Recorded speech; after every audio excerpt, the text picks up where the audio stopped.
you and I were talking back and forth about a couple of things, just talking about firearms, I think, a little bit, right? Yeah.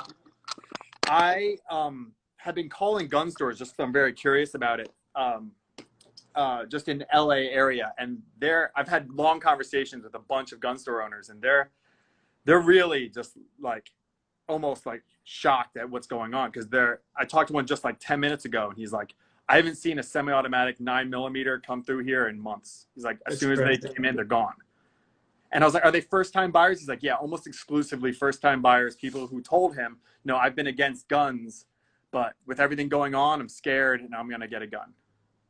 Yeah, it's pretty wild right now. I mean, I haven't even been in a gun store forever because California passed a law that said that you can't buy ammo unless you go through a background check. And I moved, and I haven't updated my my residency yet. And because you can't buy ammo if you haven't updated your residency, and because COVID hit, you couldn't even update where you lived. So it was it's a mess right now. I mean, but there was a lawsuit that just went through where they did allow for about 4 hours people to buy ammo and ship it into the state, which was illegal for about the last year. And but California woke up the Ninth Circuit judges in the middle of the night to overrule Judge Benitez, who's a federal court judge. They wanted them to overrule his decision in an emergency decision so that they could appeal it later on. So literally for about 4 hours, it was legal to order ammo online, and then in the middle of the night, it was shut down again, which is crazy. I see, Jim Bob is in here. I don't know if he's still in here, but he's in Colorado, I believe. And I was talking to a friend of mine who's in Denver, or outside of Denver, and he's in the military, and he's like, I can get you a Glock 19, which for those that don't know, it's like just like a handgun, 9mm handgun. He's like, with 2 magazines for $540. And it's a Gen 4, brand new. And I called like the California gun stores, and they said, we can't take it.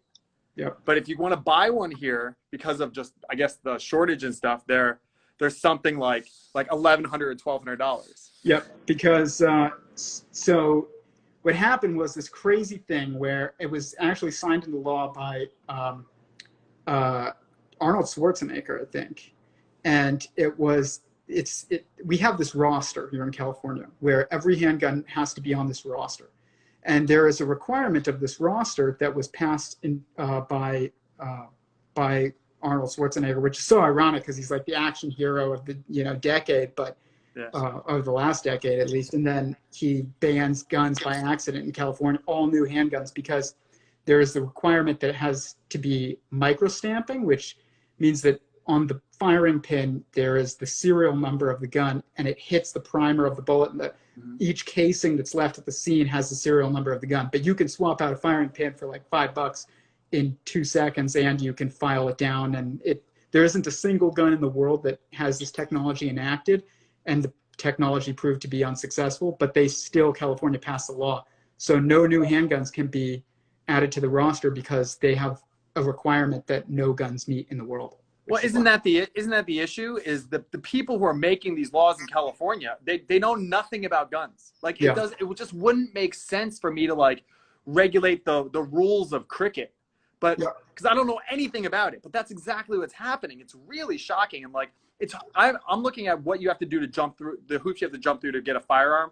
But I've taught for a while in really tough neighborhoods in LA, and those 15-year-olds got guns anytime they wanted. Oh yeah, I mean it's crazy to think that there's something wrong with government where we have people who, it's like you said, the equivalent of people who've never driven a car are making the rules for the road. Yeah. And somehow we need to change it so that only the people that know how to drive and have experience driving are able to make the rules for the road. And, a lot of people will counter that with, I was raised with guns, or I shot at the range. And I don't think that unless you carried a gun in public because you have a concealed weapons permit, or because you live in a state that allows you to do so, then you haven't driven on the road. It's like going to the range is like being it's like going and driving like bumper cars on a track, and then Yeah.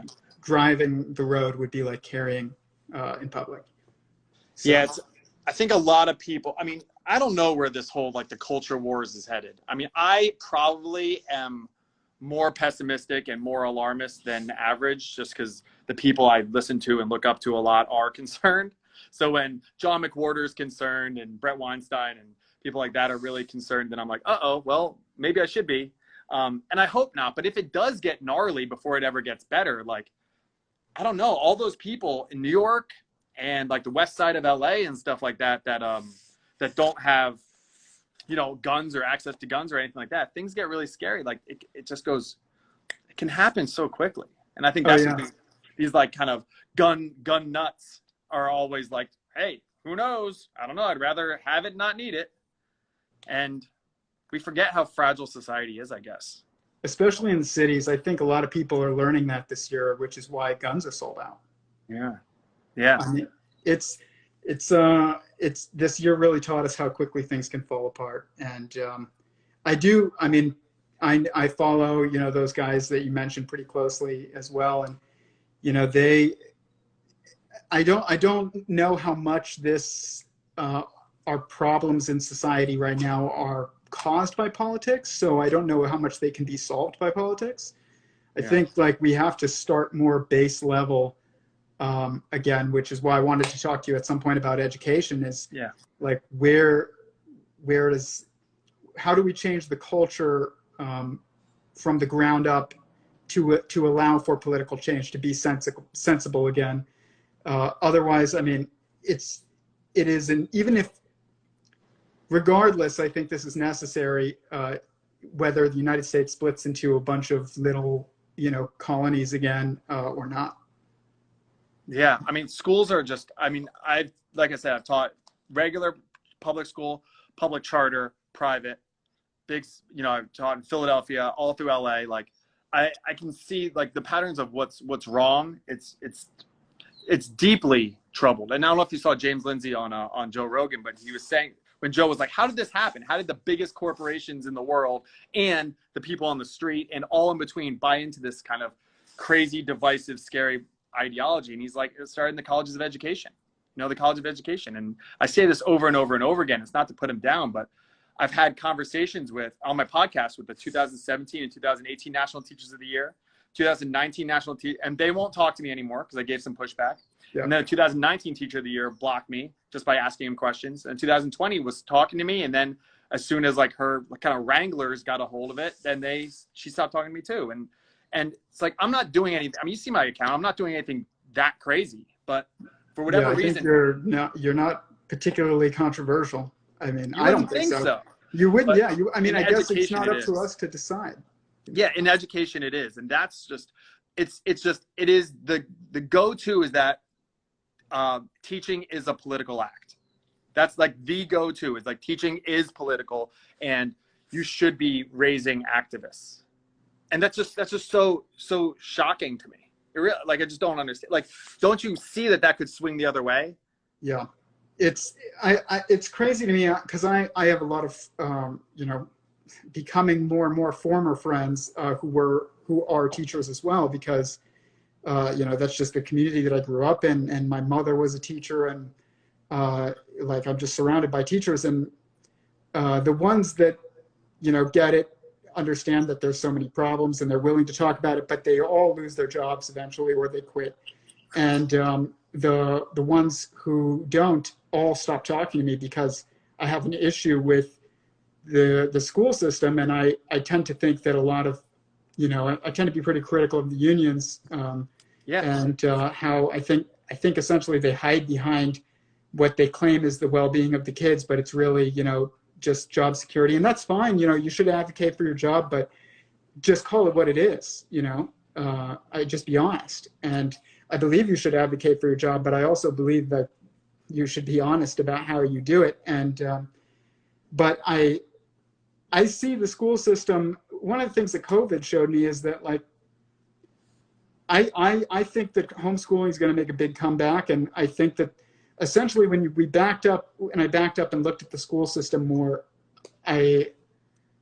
I realized like parents had outsourced their parenting of their children almost Yeah. to, Yep. 40 hours a week to someone else, which is the majority of the time, because Mm-hmm.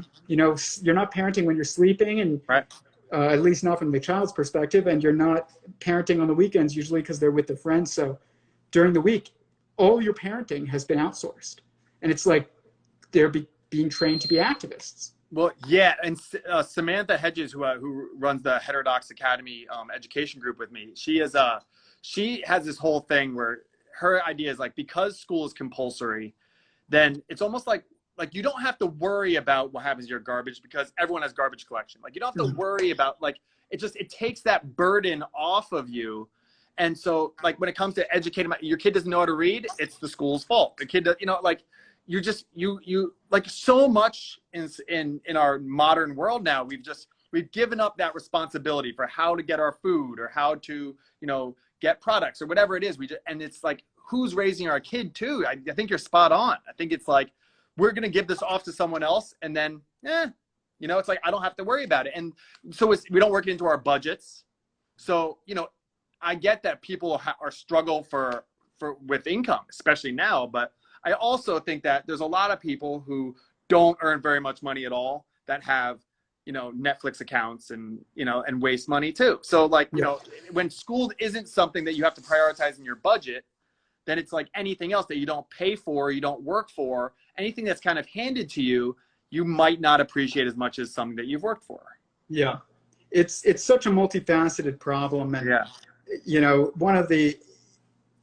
I think that education is, even below education is like, our life expenses are so high that a lot of people do need to go work during the day. And that often, at least that's the perception, because we're so influenced by culture. Like you said, a lot of people think that they need these, Netflix accounts and stuff like that. And,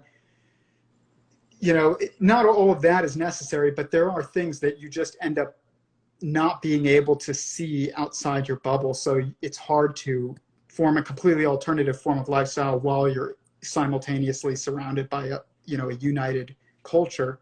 Yeah. But they need to make some kind of new housing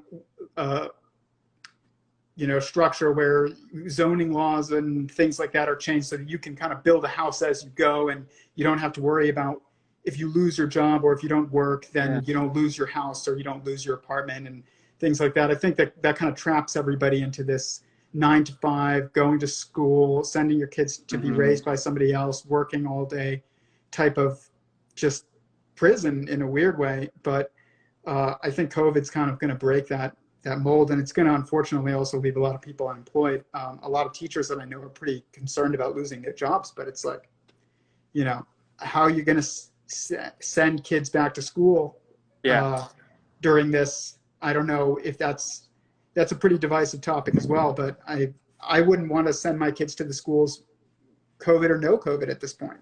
I mean, homeschooling was the biggest faction of like schools, or growing faction of schools before COVID hit. And now it really is. And like, I think that, mentioned about here about doing the coursework and stuff like that. I don't know. I think out of this 2020 craziness, it could be a time where we look back and go, wow, what a great year, because it brought about the necessary changes that were bound to happen, and it just expedited them. One of those might be, like, I don't know about the death of the university, but definitely a changing in the university is, the pinnacle of what you need to do for success. I'm going to actually release a video tomorrow that I filmed about it. Like, I just don't know if the university system is really has the value that it used to. It's more expensive than ever. And I don't think what you get matters nearly as much as you used to. I don't know if having a degree from a prestigious university matters as much as, do you have these skills? Yeah. And you probably know, and I know a lot of people that, someone with like a Princeton degree is just not, I just don't think it's that impressive anymore. Because I've just had so many conversations with people who are just unimpressive with massive, like, ideological and intellectual blind spots that I'm just like, wow, like I'm not that impressed. All of us have our biases and are wrong about certain things, and I think that grace is really the only way that we like realize that we're all human, and everybody matters immensely, and like we until we really realize that, we're going to continue to fight about everything from, anti-Semitism to, teaching. But I'm with you. I think that like I see it as the uniters versus the dividers, and it's really interesting who I see. Neo just came in here. Like, there's a lot of people who will talk to me, even if they disagree, and then there's a lot of people who won't. And it's so interesting because it doesn't fall along any kind of lines. It doesn't fall along ideological lines or racial lines. It's just who is willing to have conversations and who is not. And it's really interesting that I do these like continuing the conversation Instagram lives, and it's very cool that like I'm batting like 1,000. Like, everyone that's like, yeah, I'll talk to you. I don't agree with this. I'll talk to you about it. Is like, they always end up cool, and we always end up being like, wow, we have a lot in common. Even though I'm a white dude living in California, you're a black dude in Louisiana or something like that. Like, doesn't matter. You're a black woman in Chicago. Doesn't matter. Like, we are on the same page when it comes to let's have grace, let's have intellectual humility, let's treat each other well and treat each other like a fellow human. And that's the stuff that I just think that there's a lot of that out there. We just need to find a way to make a coalition and just form Voltron together. Yeah, I think a lot of the issue with this a lot of times is like, we all want to see, or not we all, but there's the individual mind, which is capable of, rationality and decision making, and then there is like the masses, and the masses is, in religion, the masses is called the beast, and it's like, there's multiple aspects to that, but that's part of it, is that it's just this animalistic nature of the mob, and they all want to see a debate, but a debate doesn't give people grace. It doesn't allow for minds to be changed or people to be honest, because the goal is to win. Yes, exactly. Yep. And Dennis Prager also says this, and it's just another very wise quote, is that you should prefer clarity to agreement, because if your goal is to get the other person to agree, because nobody goes into the conversation saying, my goal is to agree with you and change my beliefs. Everybody goes into it as, my goal is to change your beliefs to agree with me. Right. And you have to go into it with, I want to understand this person's perspective.